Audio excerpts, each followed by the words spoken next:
પરેશ ધાનાણી સભા સંબોધન કરી રહ્યા છે, સાંભળીએ।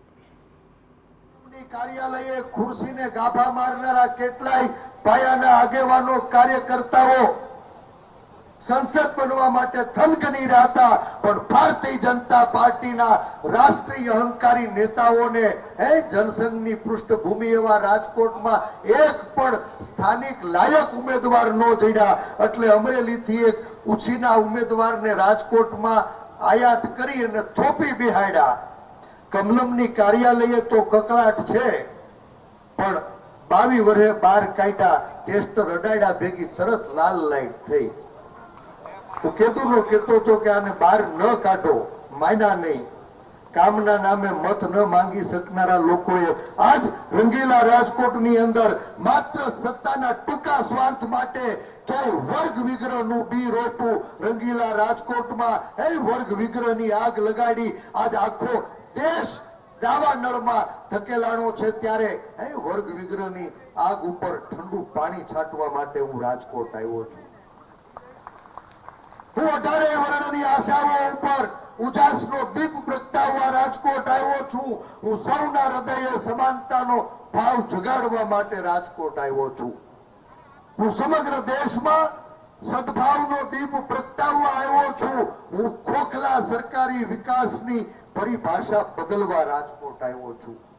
હું ફરીથી પ્રેમના તાતને સૌને બાંધવા રાજકોટ આવ્યો છું। હું સંવિધાન ઉપરના ખતરાને કાયમી ટાળવા રાજકોટ આવ્યો છું।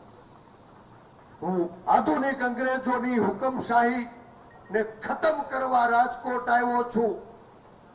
હું મતના અનમોલ શસ્ત્રનું મૂલ્ય બચાવવા રાજકોટ આવ્યો છું। હું સર્વાંગી વિકાસના સપનાઓનું વાવેતર કરવા આવ્યો છું। હું સરદારના અસલી વારસાને આગળ ધપાવવા રાજકોટ આવ્યો છું। હું દીકરીઓના દામને લાગેલા દાગને બાપ ભૂસવા માટે રાજકોટ આવ્યો છું।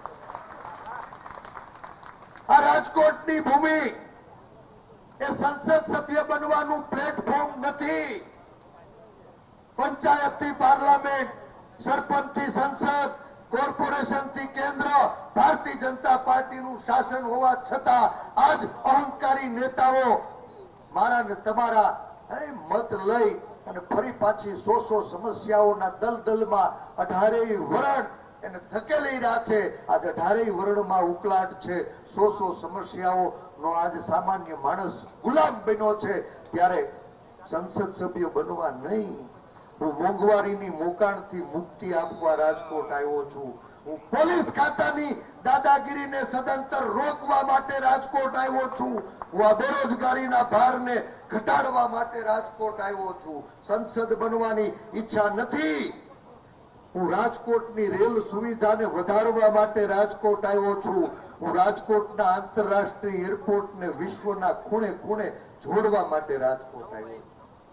સંસદ સભ્ય બનવું મારું સપનું નથી, પણ હું રાજકોટથી ગાંધીનગરના 6 માર્ગી રોડને હજી આટા પાટા ને ખડબચડો છે ને બાપ, સીધો ને સટ પેટનું પાણી હેલા વગર સીધા પાટનગર પહોંચાઈને એનું સત્વરે અમલીકરણ કરવા માટે રાજકોટ આવ્યો છું। કોણે કીધું કે સંસદ સભ્ય બનવા માટે આ રાજકોટ એ પ્લેટફોર્મ છે? નહીં।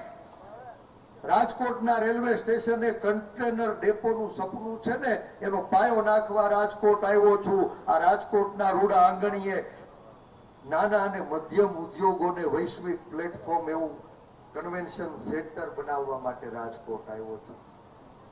સમગ્ર વિશ્વમાં સોના અને ચાંદી ના હબ તરીકે રાજકોટે ઓળખ ઊભી કરી છે, પણ આજ સરકાર તરફથી સહાય નથી મળતી। બાપ, આ રાજકોટમાં જ્વેલરી પાર્કનું સપનું વાવવા માટે હું આવ્યો છું। આજ 100 જેટલી સમસ્યાઓ વિકરાળ સ્વરૂપ લઈ રહી છે, ત્યારે આ અધર્મીઓના અહંકારને ભોમા ભંડારવા માટે હું રાજકોટ આવ્યો છું। આ લડાઈ નવી પેઢીને બચાવવાની છે, સંસદ બનવાનું સપનું નથી, પણ ડ્રગ્સના દૂષણથી ગુજરાતના યુવા ધનને બચાવવા રાજકોટ આવ્યો છું. હું શિક્ષણના વેપાર ઉપર લગામ કસવા માટે રાજકોટ આવ્યો છું. હું સ્વાસ્થ્ય સેવાની કથળેલી હાલાત સુધારવા માટે રાજકોટ આવ્યો છું. હું ભ્રષ્ટાચારના બોરિંગને ભોમાં ભંડારવા રાજકોટ આવ્યો છું. હું કર આતંકવાદના કકળાટથી વેપારને બચાવવા રાજકોટ આવ્યો છું. હું આ વિનાશકારી શાસન વ્યવસ્થા ને રોકવા રાજકોટ આવ્યો છું.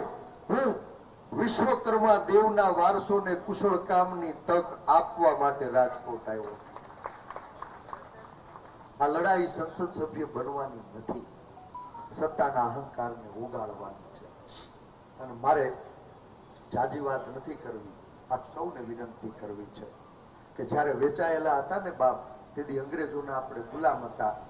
આપ પૂજ્ય ગાંધી અને સરદારનું ગુજરાત, ગાંધીજીએ આઝાદ ભારત એની કેડી કંડારી, સરદાર સાહેબે અખંડ ભારતનો પાયો નાખ્યો અને બાબા સાહેબે બંધારણમાં પ્રાણ પૂરી 18 વર્ષની અધિકાર યાત્રાને આગળ ધપાવી હતી. બાપ, વિવિધતામાં એકતાનો ગુલદસ્તો એવી લોકશાહી એની વિશ્વમાં ઓળખ બનાવી હતી. આજ આ વિવિધતામાં એકતાના ગુલદસ્તાને ચૂંટવાનું પાપ, એને પીખવાનું પાપ ભારતીય જનતા પાર્ટીના લોકો કરી રહ્યા છે. ત્યારે બે હાથ જોડીને વિનંતી કરવા આવ્યો છું બાપ, વેચાણા તેથી ગુલામ હતા અને ફરી પાછા આઝાદ ભારતમાં ક્યાંય નાત જાત અને ભાત વચ્ચે મને ને તમને વેચવાનો સરકાર દ્વારા પ્રયાસ થાય છે. ક્યાંય વર્ગ વિગ્રહના ની આગમાં રાજકીય રોટલા શેકવાનો પ્રયાસ થાય છે. ત્યારે આખાય રાજકોટને બે હાથ જોડીને વિનંતી, બે હાથ જોડીને વિનંતી, બાપ વેચાતા નહીં, લડતા નહીં, ઝઘડતા નહીં. આપણી વચ્ચે ભાગલા પડ્યા તો આ ભારતીય જનતા પાર્ટીના લોકો ફરી પાછા મારા ને તમારા અવાજને રૂંધવાનું કામ કરશે. આ લોકશાહીમાં તમારા આશીર્વાદથી મતપેટીએ એક લોકસેવક પેદા થવો જોઈએ. કમનસીબે માનની શક્તિસિંહ ભાઈ, આ ગુજરાતની ભોળી પ્રજા, શાંત પ્રજા, લાગણીશીલ પ્રજા, એને ક્યાંય સ્વાર્થ અને ભયની દિવાલ વચ્ચે ફસાવીને ગાંધી અને સરદારના ગુજરાતને ગુલામ બનાવવાનું શાસકોએ ષડયંત્ર રચ્યું છે.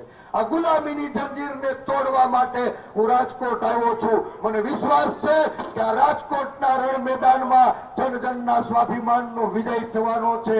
રેસકોર્સ ચોકમાં જેદી સ્વાભિમાન યુદ્ધનો શંખનાદ કર્યો ને તેદી વિજયનો પાયો નખાઈ ગયો. તો હવે આ 7મી તારીખ સુધીની લડાઈ તો અહંકારને વધુમાં વધુ મતના ભારથી ભોમા ભંડારવા માટેની લડાઈ છે. અને આપ સૌનો પ્રેમ અને આશીર્વાદ મળે એવી વિનંતી સાથે એક નાની એવી વાત મારે કહીને મારી વાત પૂરી કરી દેવી. સાહેબ, આ લોકશાહીમાં લોકો દ્વારા લોકસેવક પેદા થાય, એ લોકો દ્વારા લોકો વતી અને લોકો માટે ચાલતી વ્યવસ્થા લોકોની વચ્ચે આવે, લોકોને સાંભળે, સમજે અને એની સમસ્યાનો અવાજ ઉઠાવે. મારે તમને પૂછવું છે બાપ, આજ 1.5 વર્ષ થયું વિરોધ પક્ષ વિહોણી ગુજરાતની વિધાનસભા વાંજણી છે. અમારા મોઢે તો તમે તાળા માર્યા છે. અને તમને પૂછું છું કે તમે જેને ચૂંટીને મોકલા એની માના હમ તમારી સમસ્યાને લઈ કોઈ વિધાનસભા કે સંસદમાં એક હરફ ઉંચાયરો ખરા? એક હરફ ઉંચાયરો કોઈ એક જણ આવીને કહી જાય કે અમારી પીડા, અમારી વેદના એને વિધાનસભા કે સંસદમાં વાચા આપી કહી દો જાવ. રૂપાલા સાહેબને હું બિનહરીફ જાહેર કરી દઉં. મને મારા મોવડી મંડળ ઉપર પૂરો વિશ્વાસ છે.